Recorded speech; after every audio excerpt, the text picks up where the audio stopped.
ঠাণ্ডা বুলি ক'লে মোক বেছিকৈ পিটিকা চাটনি স্পাইচি জ্বলা একদম সেইবোৰ খায়ে বেছিকৈ ভাল লাগে চ' মই বেছিকৈ মেক্সিমাম ঠাণ্ডা দিনত মই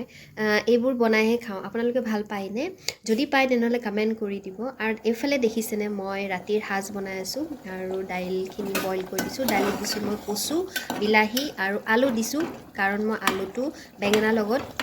মিক্স কৰি পিটিকা বনাম চ' আৰু যিবোৰ জলকীয়া দিয়া আছে সেইখিনিও মই মিক্স কৰিম আৰু পিটিকা বনাবলৈ দেখিছেনে ধনিয়া দিছোঁ নিমখ দিছোঁ আৰু কেঁচা তেল দিছোঁ তাৰপিছত মই ভালকৈ এইটো পিটিকা কৰিম আৰু এনেকৈ খাই খুবেই ভাল লাগে মানে আপোনালোকেও কিছুমান চাগে ভাল পায় তো মই আজি বনালোঁ আৰু মোৰ দেখাব মন গ'ল ভিডিঅ' বনাব মন গ'ল সেইকাৰণে আপোনালোকক দেখাই আছোঁ আৰু এইফালে দেখিছেনে মোৰ একদম চিম্পল মানে খানা আৰু মই পাপৰ পুৰি দিছোঁ আৰু পাপৰটো মোৰ ভাল লাগে খানাত খাবলৈ তো সেনেকৈ মোৰ যোগাৰ একো নাই চ' সেনেকৈ মই অকলে থাকোঁ বুলি এনেকৈয়ে বনাই সৰু সুৰাকৈ মাজে মাজে খাই থাকোঁ আৰু তাৰপিছত এইখিনি হ'ল মোৰ চিম্পল খানা আৰু ভাত আছিলে চাটনি আছিলে পিটিকা আছিলে তাৰপিছত পাপৰ আৰু দালি আৰু এতিয়া মই খাওঁ বাই আপোনালোকে মোৰ ভিডিঅ' চাই থাকিব আৰু ফ'ল' কৰিব আৰু শ্বেয়াৰ কৰিব